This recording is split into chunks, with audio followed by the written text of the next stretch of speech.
is the Investor Connect podcast program. This is Hall T. Martin. I'm the host of the show, in which we interview angel investors, venture capital, private equity, family offices, and many other investor groups for startups and growth companies. I hope you enjoy this episode. Thank you for joining us.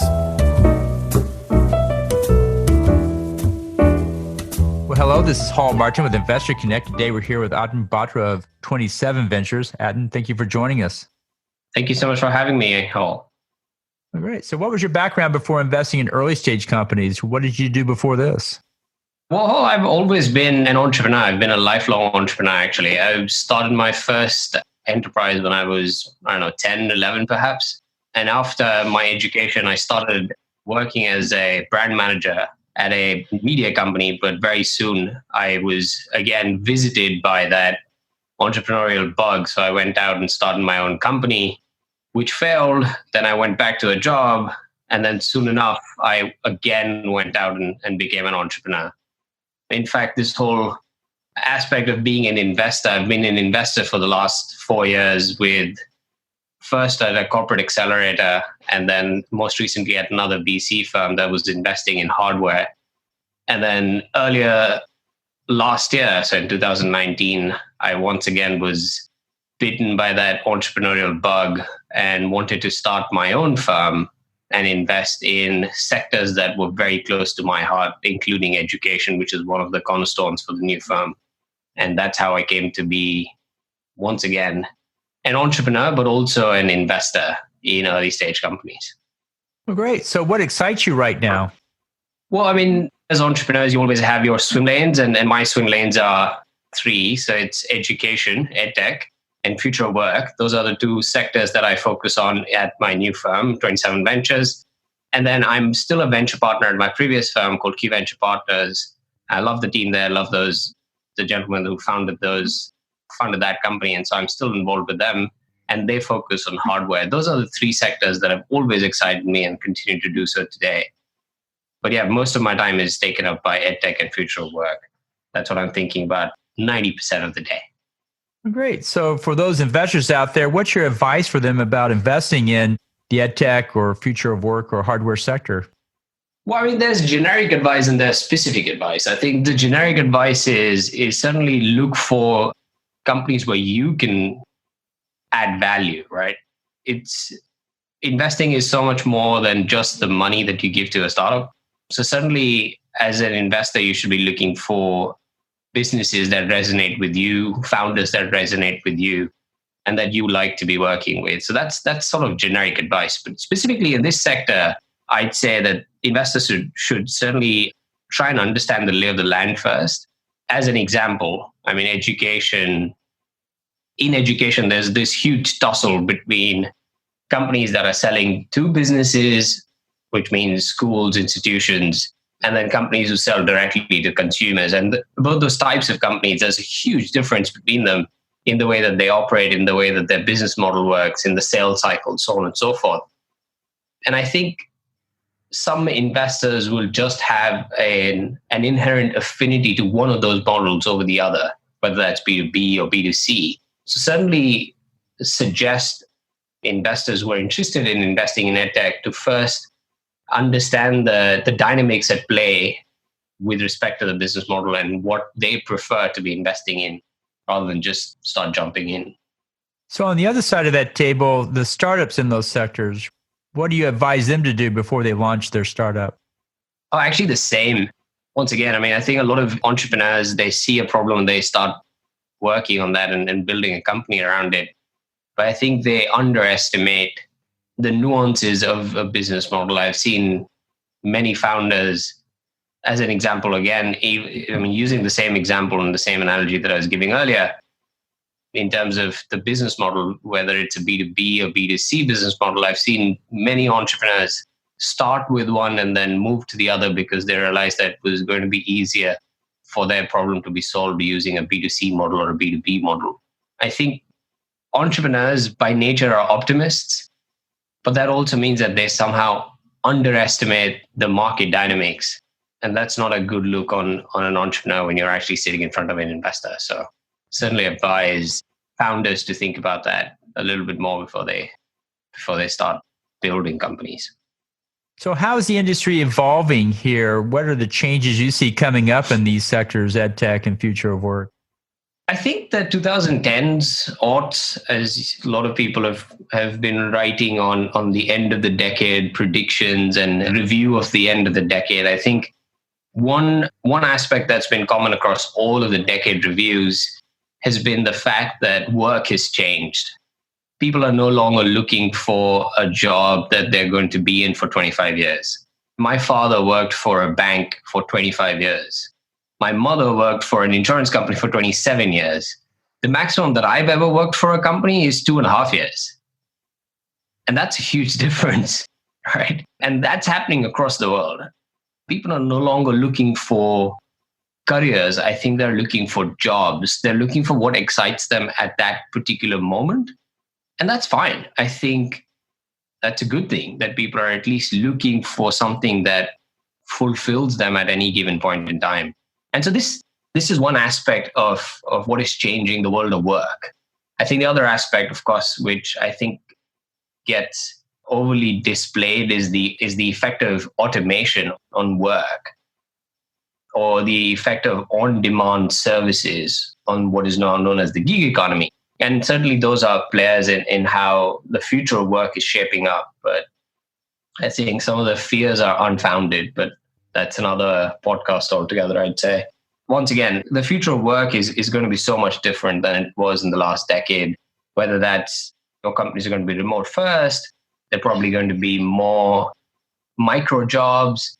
People are going to be able to move across industries, across geographies much more easily. And again, in some cases, you just don't have to move. You can just be in your own favorite location and still participate in the economy of another country altogether. Great. Well, let's talk about your investment thesis for your fund. What is the investment thesis you have for it, and what's your criteria for investing in startups? Exactly. So one of the things that I will add to my earlier discourse on how the work is changing, I would recommend all of your listeners, if they're interested in the world of work and the future of work, they should go look up online for an article that an investor called Mercedes Bent, I believe she's an investor at Lightspeed, but I might get this wrong. But Mercedes Bent, that's her name. She recently wrote an article about the future of work where she talks about how work is no longer linear. It's now a circular process. And that's basically my thesis for the future of work, which is the fact that you've got some skills like professionalism, punctuality, effectiveness, productivity, social skills like being friendly, nice. And these kinds of skills are transferable across jobs. And they're the skills that will basically take you through your career, rather than, am I a developer or am I a manager or am I a product manager or so on and so forth. I think those skills can now be learned. And so that's her suggestion. And that's certainly my thesis. So I'm looking at companies that are shaping the world of work, but are not focused on specific sectors, but are trying to find ways for people to do what they like in that time and place, and then transfer their skills from one to the other while building on their career. So that's one thesis for the future of work. The other thesis for future of work is certainly automation. I've been investing in hardware for, my entire career as an investor for the last 5 years. The other thing that I've been working on from a future of work perspective is how automation can not replace, and that is the one thing that I have been very adamant on, not replace, but augment human experience in the workplace and productivity. And that's sort of what I've been looking at. So tell us about a few startups that fit that thesis. Do you have some examples that you can describe? Absolutely. I'll start with the latter. So the example that I was giving about automation that augments humans, not really replaces humans, is a company that I invested in recently. It's the most recent investment that I made. It's a company called Toggle, Toggle, Toggle as in toggle a switch. If anybody's interested, they can look them up. Toggle is a construction robotics company, and they're using robotics, industrial robotic arms, to help humans in the process of rebar fabrication and assembly. This is a process that is currently manual extremely expensive, extremely costly, and not safe at all for the humans who actually do it. So they're trying to augment humans by taking control of that process, making it safer, absolutely safe, right? Zero chances for incidents, 60% faster, 30% cheaper, and revolutionizing that space. So they just recently raised a seed round that was led by Point 72 Ventures, and Mark Cuban was the other investor alongside me. Very excited about what that company is building. That's in the automation space. One of the examples that I gave earlier about future work and things changing in terms of being a circular economy or gig economy is a company that I'm currently evaluating in India. I can't take the name right now, but what they're building is a workforce, an on-demand workforce for tier 2 cities in India. There are a lot of large companies that are looking for a workforce to go and deliver on-ground work for them in these smaller cities that I'm going to assume that you've never heard of. There's Kanpur, Indore, all of these tier 2 cities. And these companies, they don't have employees, full-time employees in these locations. And so they go to this platform, the startup that I'm evaluating and I've committed to invest in. They go to that startup and they say, I want to do an activation in X city. And the startup then goes out and finds the best part-time workforce in that city, usually leaning on postgraduate students, but it could also just be an individual who is spending all of their time on this. So it's sort of taking the Uber model, the gig working model, and then taking that and translating it to any and every kind of job, any and every kind of task. So that's an interesting platform that I've been looking at. Interesting. So what are the challenges in this space for the startup that's trying to take on the future of work or EdTech? What are the issues that they come across most? It seems like I've been focusing a lot on future of work, haven't I? Why don't I talk about the challenges for EdTech?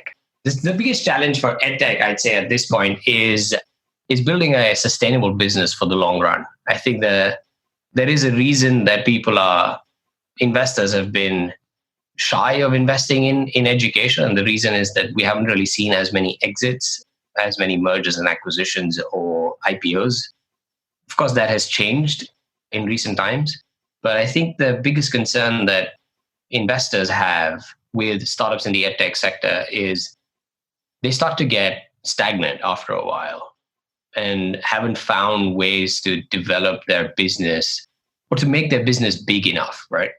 And that's one of the things that I would always advise founders to look for is what are tangential markets, especially in education, for your business, for your company, that you could leverage to actually make the whole bigger than the sum of its parts.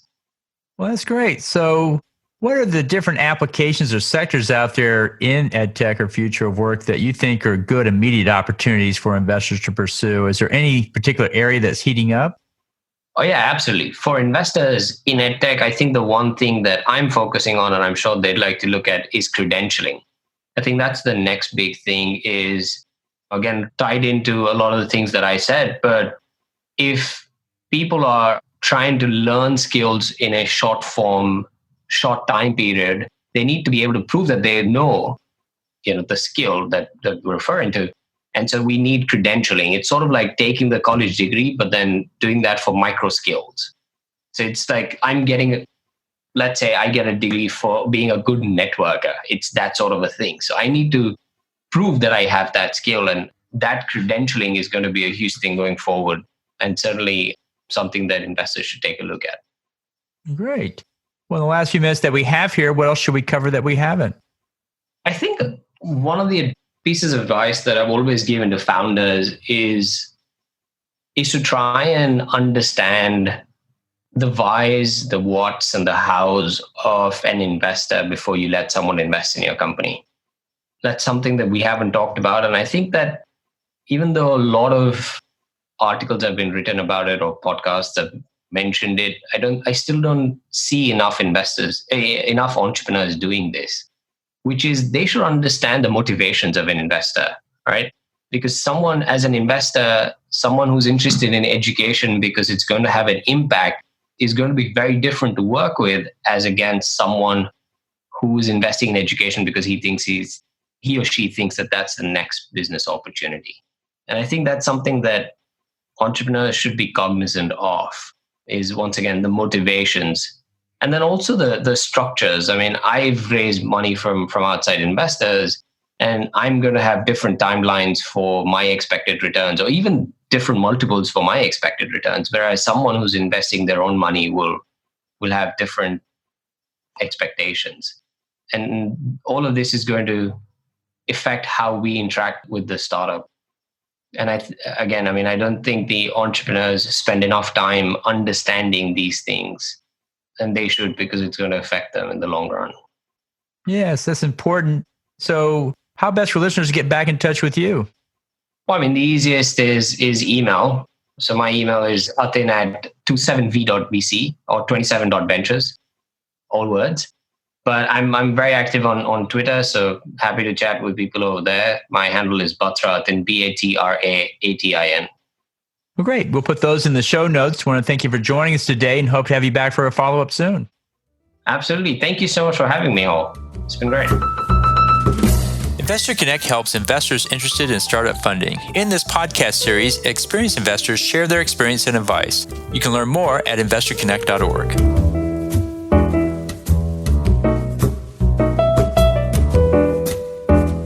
Atin Martin is the director of Investor Connect, which is a 501c3 nonprofit dedicated to the education of investors for early-stage funding.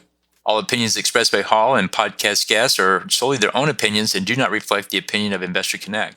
This podcast is for informational purposes only and should not be relied upon as a basis for investment decisions.